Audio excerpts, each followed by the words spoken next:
Slide down করলেই কিন্তু বন্ধ হবে আপনার কম্পিউটার। পুরোনো সিস্টেমে তো আমরা সবাই কম্পিউটার বন্ধ করে থাকি, কিন্তু আপনি চাইলে মাত্র 10 সেকেন্ডেই একটি শাটডাউন শর্টকাট বাটন তৈরি করতে পারেন। তো চলুন দেরি না করে আমরা এখনই আমাদের কম্পিউটার থেকে সেই শর্টকাটটি তৈরি করে নিই। ওকে, আমি আমার কম্পিউটার থেকে মাউসের রাইট বাটনটি ক্লিক করে নিউতে আসব। নিউ থেকে ডান পাশে গেলে আপনারা দেখতে পাবেন শর্টকাট নামে একটি অপশন আছে, আপনারা এটার উপর ক্লিক করে দিবেন। এটার উপর ক্লিক করলে আপনারা দেখতে পাবেন নিউ শর্টকাট নামে একটি ফাইল তৈরি হয়েছে।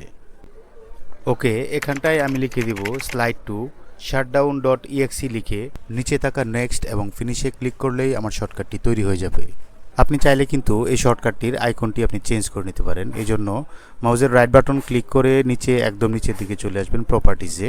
প্রপার্টিজ থেকে আপনারা দেখতে পাবেন চেঞ্জ আইকন নামে একটি অপশন আছে, এখানের উপর ক্লিক করে আপনাদের যেটি পছন্দ সেই অ্যাকাউন্টের উপর ক্লিক করে জাস্ট ওকেতে ক্লিক করে দেবেন। দেখবেন আইকনটি আপনাদের ওই রকম হয়ে গেছে। আমার যেহেতু এটা ভালো লাগে তাই এটার উপর ক্লিক করে অ্যাপ্লাই এবং ওকেতে ক্লিক করে দিলেই আমার কাজ শেষ। দেখুন আমার আইকনটি চেঞ্জ হয়ে গেছে।